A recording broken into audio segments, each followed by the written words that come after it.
Hello everyone, students. Today we are going to start chapter 4, exercise 4.1. Question number 1 we are do in our previous video. Question number 2, represent the following situation in the form of quadratic equation.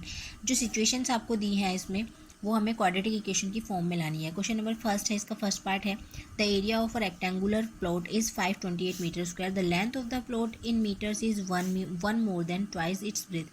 मतलब जो length है plot की वो क्या है, metres में है, उसकी ब्रेथ की ट्वाइस का वन मोर. मतलब अगर ब्रेथ हमारी एक्स है तो लेंथ कितनी हुई 2x + 1. We need to find the length of breadth of the plot. Let us consider width of the rectangular plot is equals to x meter. Thus the length of the plot is 2x + 1 meter. As we know, area of rectangle is L into B. Area of rectangle कितना given है हमें 528 meter square. Putting the value of length and breadth in the plot formula, we get 2x + 1 into x is equals to 528. 2x square हमने x की multiply अंदर की तो 2x square + x is equals to 528. We get x square plus x minus 528 is equals to 0. Therefore the length and breadth of the plot satisfy the quadratic equation. मतलब हमें जो equation मिली वो क्या है, क्वाड्रेटिक इक्वेशन बनी, विच is the required representation of problem mathematically. ये हमारी mathematically representation, सिर्फ हमें क्वाड्रेटिक इक्वेशन फाइंड आउट करनी थी, सो हमने की. ये हमारा आंसर है. Next part second, the product of two consecutive positive integers is 306. We need to find the integers. दो कंसेक्टिव पॉजिटिव इंटीजर्स का प्रोडक्ट क्या है, 306 है. First you know that consecutive integers क्या होता है. कंसेक्टिव मतलब लाइन से आने वाले नंबर, जैसे कि हम कहते हैं 1 2 3, जो लाइन से आ रहे हैं बिना किसी गैप के. सो फर्स्ट इंटीजर भी x एंड जो नेक्स्ट कंसेक्टिव पॉजिटिव इंटीजर होगा वो क्या होगा, x + 1. मतलब जैसे हमारा 1 है तो दूसरा क्या हुआ, 1 + 1 is 2. Product of two consecutive integers यानी कि हम इन दोनों की मल्टीप्लाई करेंगे, x multiply by x + 1 is we get 306.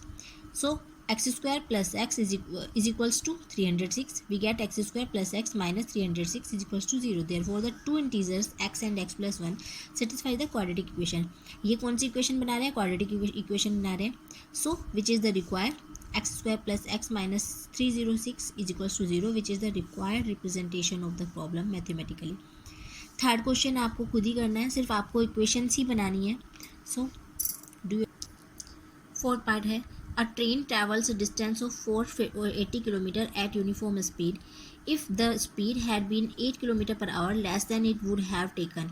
Let us consider the speed of train. हमने speed of train ली x km per hour and time taken travel, जो वो टाइम ले रही है 480 km का, वो कितना लिया हमने, 480 अपॉन में x km per hour.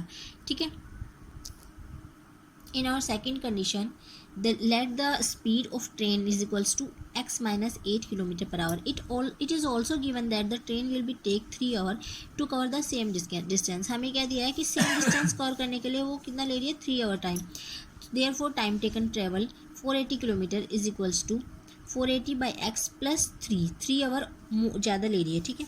Speed into time is equals to distance. हमारी डिस्टेंस फॉर्मूला हमने यूज़ किया. स्पीड हमारी थी x - 8 एंड टाइम जो था 480 upon x + 3 is equals to distance कितनी थी, 480. तो वी गेट, हमने क्या किया, यहाँ x की क्रॉस मल्टीप्लाई की, x - 8 480 + 3x, और जो x डिवाइड में था वो x क्रॉस मल्टीप्लाई में यहाँ गया 480x. वी गेट, हमने मल्टीप्लाई करनी है, x के अंदर करेंगे x into 480 is 480x, x 3x square minus 480 into 8 and minus 8 3 28, x is equals to 480x. 480x cancel हो गया. 3x square minus 24x minus 480 into 8 is equals to 0. We take 3 in common. 3 हमने common लिया, so we get x square minus 8x minus 1280 is equals to 0. This is the quadratic form. सो ये हमारी जो equation बनी है वो क्या है, क्वाड्रेटिक इक्वेशन बनी है.